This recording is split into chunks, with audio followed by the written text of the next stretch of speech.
La CIR est une entreprise qui a pour vocation de mettre à la disposition de l'Afrique de l'Ouest des produits de qualité. Ces produits-là partent de la transformation de pétrole brut que nous transformons en produits finis que tout le monde connaît sur le marché ici, le gasoil, le super, le kérosène et des dérivés de ces produits-là.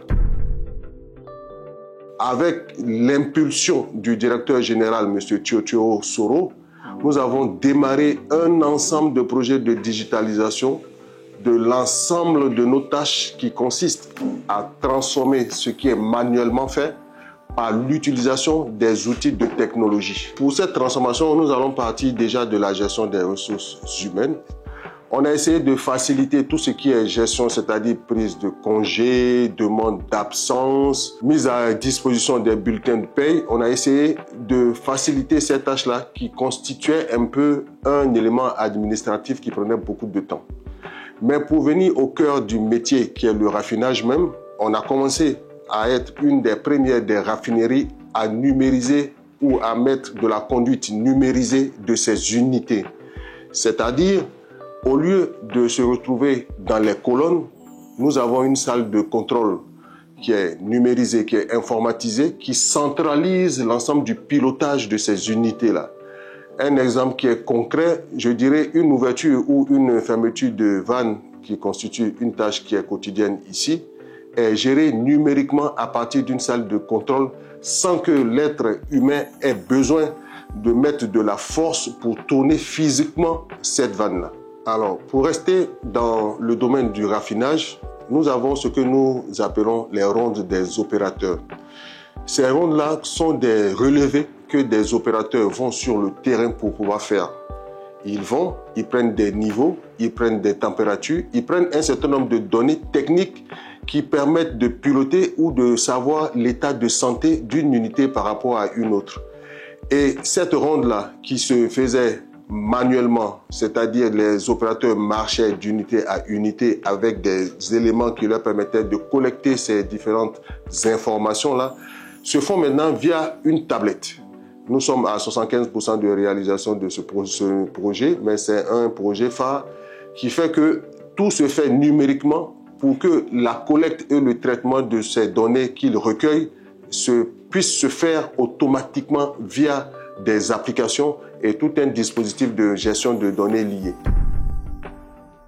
Premier apport de ces processus-là, c'est de la productivité, de l'efficacité dans l'exécution des différentes tâches, mais surtout, c'est la mise à disposition des indicateurs pour le pilotage de notre activité. Nous sommes dans un métier qui est spécifique, certes, qui requiert beaucoup de technicité. Nous avons des agents ici qui ont la technique qu'il faut pour nous permettre de piloter notre entreprise. Et c'est une des fiertés de notre directeur général, qui est de dire que notre entreprise est pilotée à 99% par des locaux.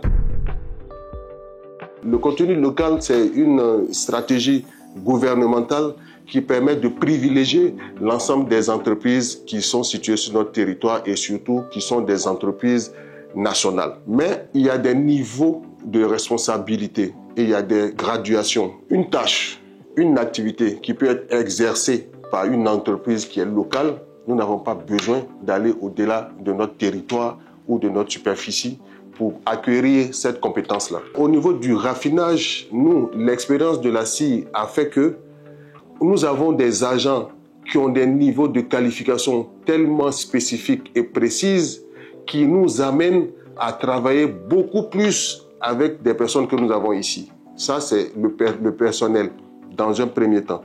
Les entreprises qui travaillent avec la CIR aussi sont des entreprises qui sont à majorité locale.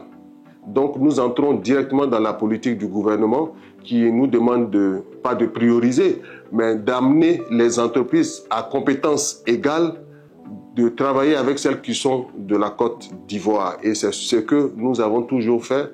Et c'est un des piliers sur lesquels notre directeur général a mis un accent fort. La CIR a la chance que beaucoup d'entreprises n'ont pas forcément, c'est que la décision de transformer est partie de plus haut. C'est le directeur général qui est le premier qui est lancé cette initiative et c'est celui qui pilote et c'est celui qui suit. C'est celui qui a été à la base de la transformation digitale au niveau de notre entreprise. Et vous savez bien que quand c'est le patron qui donne le top, en termes de moyens, nous n'avons pas de difficulté. Le patron a mis les moyens à notre disposition pour avoir l'entreprise transformée digitalement au maximum du pourcentage. Je ne dirais pas que nous allons faire du 100%, mais nous allons être vraiment proche du 100% digital au niveau de l'entreprise SIA. Nous sommes là à 75% de transformation. Nous continuons et nous allons faire les 25% qui restent. Les 25% qui restent concernent beaucoup plus les activités usines. Et les activités usines, vous savez, il y a de la sensibilité et surtout, il faut penser à la sécurisation lorsque nous parlons de transformation. Le digital est certes un apport fort au niveau d'une entreprise, mais une transformation digitale sans la sécurisation de ces données-là, sans la sécurisation des accès, sans la sécurisation de l'ensemble des informations qu'on manipule, on est exposé à un grand nombre de risques.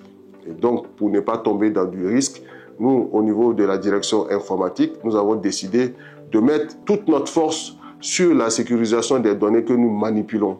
Ces données-là sont des données qui vont loin, c'est des données qui arrivent au niveau de notre ministère de tutelle dans un premier temps, mais c'est des données qui vont au-delà de ce ministère-là et qui participent à l'économie de la Côte d'Ivoire. Aujourd'hui, il y a des pays où on ne touche presque pas de papier. Je peux dire qu'il y a des pays qui sont à 99% digital. Maintenant, nous devons essayer, toujours en mettant la sécurité au devant, d'arriver à un niveau acceptable de transformation.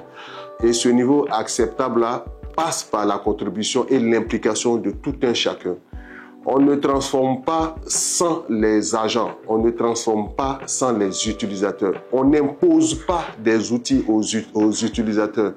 On les amène à s'approprier ces outils-là pour leur bien, pour leur permettre à mener leurs différentes tâches dans des conditions optimales, mais surtout pour que ça nous crée de la productivité et de l'efficacité dans la tâche.